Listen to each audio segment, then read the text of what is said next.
Infinite Mass by J.K. Raymond. A new bucket for Madame. All Saints' Day, November 1st, 2010. 10-year-old Morna Starr was grumpy. She was sure another Kit Kat would improve her mood. No dice, though. Sequestered in her room for an attempt to pilfer more of the goods, Morna's mood only worsened. Time always passed slowly and solitary. A stretch in the slammer was never welcomed, but with her blood sugar tanking, sour thoughts turned darker, till the bite-sized memories of sinful chocolate and crunchy wafers smooth and crispy on her teeth and tongue. Left to her own device, Morna glared at the empty Kit Kat wrapper, realizing her punishment probably would have been the same whether she had taken one candy bar or 10. Play stupid games, win stupid prizes, she said, flicking the empty wrapper with her thumb and forefinger into the nearby trash can. She knew she only had herself to blame for the lack of sugar she craved.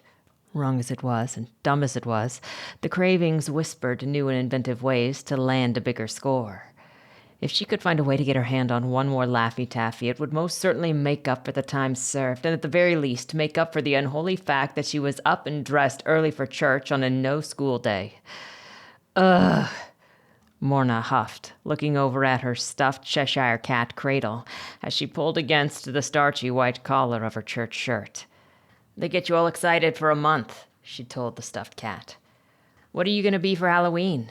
Do you have your joke ready? Do you think that you'll get a lot of candy? Blah, blah, blah. Then you get all dressed up and do all the work. You go door to door all night. And when you finally get home with your score and settle to eat, Mom and Dad are saying that you can only have 2 pieces. 2! Seriously, what's the point?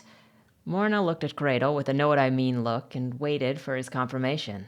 She held last night's discarded witch costume at arm's length before balling it up and throwing it backward over her head. I'm not doing it next year. It's just not worth it. I've got a ton of candy I'm not allowed to eat, a day off school I can't sleep in, and I'm in trouble. Grown-ups make no sense, Cradle. It's like they set you up to fail. Cradle, of course, agreed with her wholeheartedly and thought that she did nothing wrong by sneaking extra candy to bed last night. After all, she had earned it. He also thought she should not feel guilty about it, which he knew she would.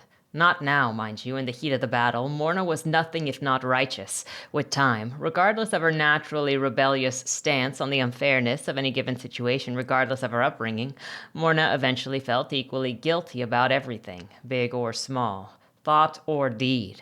Cradle, being the good friend that he was, let Morna know, since she often got in far too much trouble for any actual minor infraction, admitting fault for nothing more than simple thoughts was tantamount to lunacy. If it made her feel any better, she could just consider any previous time served as suitable punishment for both actual and hypothetical wrongdoings her conscience wouldn't let her off the hook about. The sin of not obeying your parents often fell into the gray area of double jeopardy, in the cat's opinion. Morna was never quite sure about the soundness of the cat's advice and often had a hard time sleeping afterwards. When Morna's mother called from the living room that it was time for the morning services, Morna groaned and placed her hands over her upset tummy. Just the thought of the extra-long drive to St. Louis from their small rural town made her stomach lurch.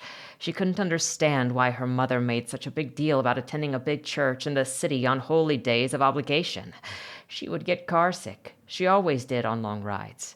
Resigned to her fate, Morna grabbed the grinning cat and shoved it under her arm before snatching her empty Halloween bucket, knowing that it would come in handy over the next 40 minutes. After peeling herself from the floorboard of her mother's car, Morna stood green and small on the corner of Chestnut and Pine. She was tired of staring at her shoes while her mother made small talk with other adults. Feeling brave and bored, Morna carefully lifted her eyes to the base of the stairs which marked the entry to the towering cathedral, only to quickly bring them back down, instantly regretting the attempt as her stomach rolled. Morna's mother took her hand and began their slow shuffle to the basilica's doors. Enveloped in a mass of people and surrounded by architectural perfection, Morna could only stare at her shoes, concentrating on putting one foot in front of the other. Behind her mother's lead, Morna genuflected to one knee before entering the pew and realized her nausea was no longer present. She thought about it for a second, making sure that she really did feel perfectly well, and with great relief decided she did. Looking up without fear of vomiting, Morna took in the beauty around her. It was like a bizarre dream to suddenly feel so good surrounded by the cathedral's glory. Was it just 10 minutes ago that she'd been lying on a dirty car floorboard hugging her Halloween puke pail? The whole thing felt incredibly strange. While Morna reveled in her newfound health, the rest of the congregation became silent in contemplation. Every head was bowed or turned toward the priest who had slowly begun the pageantry of making his way down the long aisle. Little Morna's head swiveled here, there, and everywhere as a wave of emotion tickled its way across every inch of her skin. A vibration akin to static electricity traveled from the bottom of her shoes to the tips of her fingers.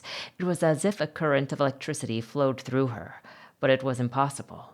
Morna inspected the rest of the crowd for any clue of a single one of them might be feeling the same thing. Nope, nada, no one, she thought to herself as the low-voltage waves increased. The reverence, the art, and the splendor, the weight of it all came upon her all at once, like a resplendent sucker punch. It seized the air from her lungs as the silent contemplations were cut by the clearest, cleanest, and most heavenly of voices. What had started soft and small had built and swirled out and upwards to fill the expanse of the soaring cathedral. A musical seraphim who had seemed to come from everywhere and nowhere. A sound not only heard, but felt. As the heads of the parishioners swiveled back toward the choir, forward to the high altar, and up toward the arched vault trying to discern the source of the sound, Maud Starr stood white as a ghost and slack-jawed as she side-eyed her 10-year-old daughter in abject horror and astonishment. Frozen in awe, everyone listened, and everyone watched as the source of the swirling melody was identified. Morna Joanne Starr stood small and still, clutching an old stuffed cat at her chest as she painted a picture of heaven with her voice. Thinking back, there had been an opus of identities about that crisp November morning all those years ago, but coming in at number 1 with a bullet would have to have been how little Morna Joanne Starr couldn't carry a tune in a bucket, even if her life depended on it.